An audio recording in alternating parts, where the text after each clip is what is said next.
and Jason Felch is going to address the issue of ISIS in the media, iconoclasm in the era of clickbait. Jason. Thank you, Bastien. Thank you all for having me. As you'll soon figure out, I'm a journalist, not an academic. But I think journalism has a lot to do with our current conversation about iconoclasm. What I want to talk about a little bit is ISIS and its use of cultural heritage destruction in its propaganda efforts, and how those relate to changes in the media landscape today, which have helped amplify those messages. I'll also discuss how the academic community has reacted to this in novel ways that we can use social media to combat propaganda going forward. This is a picture of the ISIS propaganda machine. It is one of the most sophisticated propaganda machines in modern memory, as Charlie Winter at the Quilliam Foundation found in a study of just 30 days of ISIS propaganda over the summer. There were 1,146 separate units of propaganda produced by ISIS over a 30-day period. The Washington Post has done an important investigation in recent months about the ISIS propaganda machine, interviewing members of the ISIS media team who helped produce this propaganda. And what they describe is rather chilling. Battle scenes and public beheadings are so scripted and staged that fighters and executioners often perform multiple takes and read their lines from cue cards. Senior members of the media team are treated as emirs, equal in rank to their military counterparts, and they have direct involvement in decisions over strategy and territory. As one of these defectors or captives told the Washington Post, the media people are more important than the soldiers. Their monthly income is higher, they have better cars, they have the power to encourage those inside to fight, and the power to bring more recruits to the Islamic State. So we should know that when we look at images from ISIS, that these are carefully choreographed images, and when we use them, we should know that this is the intent with which they were made. A quick history of recent propaganda from ISIS. The Charlie Winter's study found that just 6% of propaganda produced involved scenes of brutality. The vast majority of it was actually kind of images of utopia, what a wonderful place it was to live in the caliphate.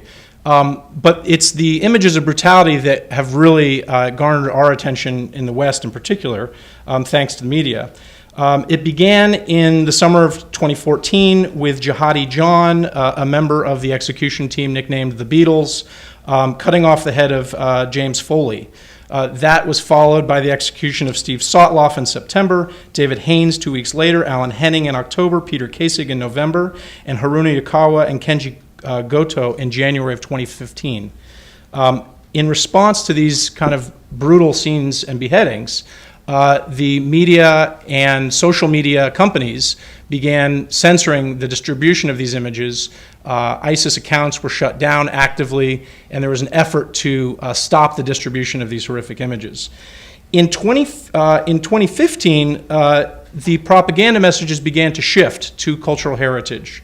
And it started with the release in February of this year, of the Mosul Museum destruction, and quickly shifted. There's the Mosul Museum. Then we had in quick succession Nineveh, Hatra, Nimrud, and as recently as August, the destruction in Palmyra, which we'll come back to in a moment.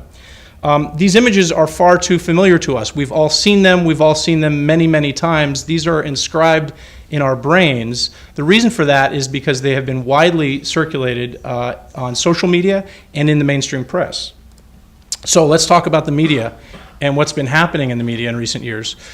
The rise of ISIS has been mirrored in the journalism world by the rise of what to journalists is an equally frightening thing, clickbait. Clickbait is the viral sharing of shocking imagery or ideas that convince people to click, and that generates for media companies revenue with which to fund news gathering, and on social media it generates all kinds of things, including a sense of belonging and solidarity.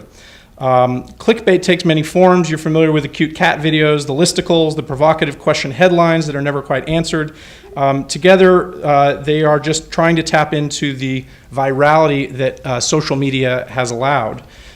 They were distilled into an art form by many people, but especially these two media companies, Upworthy and BuzzFeed. I'll give you a little bit more information on BuzzFeed, where several former LA Times colleagues now work as investigative reporters.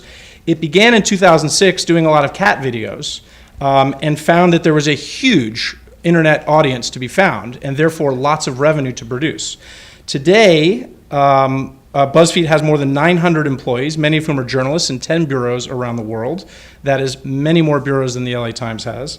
And with 78 million unique visitors, its traffic far exceeds that of the New York Times. The rise of BuzzFeed and Upworthy and other websites that have mastered the use of social media and clickbait have inspired mainstream media companies, old school media companies, to mirror these practices, in part because they're desperately in search of new sources of revenue, with the old model having collapsed. So what you see on the left is some recent headlines in the Washington Post, each of which garnered more than 1 million unique visitors. The Washington Post recently exceeded the New York Times in total internet traffic. It now touts itself as the newspaper of record. The way it has done that is by largely through Facebook and through mastering the use of drawing people to its website through Facebook traffic, and not wholly, but in part through the use of clickbait headlines like these ones. What you see on the right is a picture of the modern media landscape. You'll see some familiar names and you'll see some unfamiliar names. The bottom line is the aggregate internet traffic for each of those sites, and they're ranked in order. Some of these sites are newcomers. You'll see BuzzFeed up there above the New York Times. So clickbait is here to stay. It is unfortunately the existing revenue model that the media world has found to fund our collection of news. And it's troubling to many of us, but it's also somewhat of a necessary evil, given that without it we don't get to report the news. So let's go back to the case of Palmyra and look at how the ISIS propaganda that we've seen links up with clickbait. This is a Google Trends map of news headlines based on the keyword Palmyra and the keyword Islamic State. So let's start in our timeline back in 2015. We see the destruction of several sites in Iraq, Mosul, Nineveh, and Hatra. And then there's this lull. That red line kind of flattens out. That's ISIS's headline generation. I'm sorry, yeah, that's the Islamic State's presence in the news. With ISIS's entry into Palmyra, there's a huge spike in news interest in the possible destruction of Palmyra, which was a site that more so than Nimrud or Nineveh, the average public could relate to and had some sense of. The killing of Khalil al-Assad in August of that year was followed by a massive international media blitz in which people who were not paying attention finally really zoned in on this story and understood that something awful was happening to the cultural heritage of Iraq.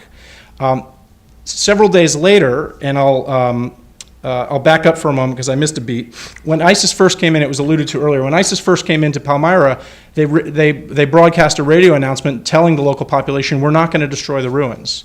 That held true from May through August until the media attention given to the Khalil al-Assad beheading.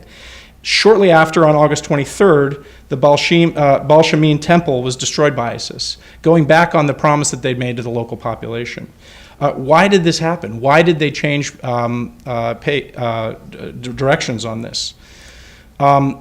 Well, I can tell you the way the media handled this. I believe that with the destruction of Palmyra, ISIS propaganda quickly became clickbait. Here you see 6 examples of mainstream media outlets using ISIS propaganda photos, unfiltered on their social media feeds to attract attention to their websites. Some of these are more responsible in describing these images in their headlines as propaganda. Others simply report this as a photo from the scene, as if it were a news photograph.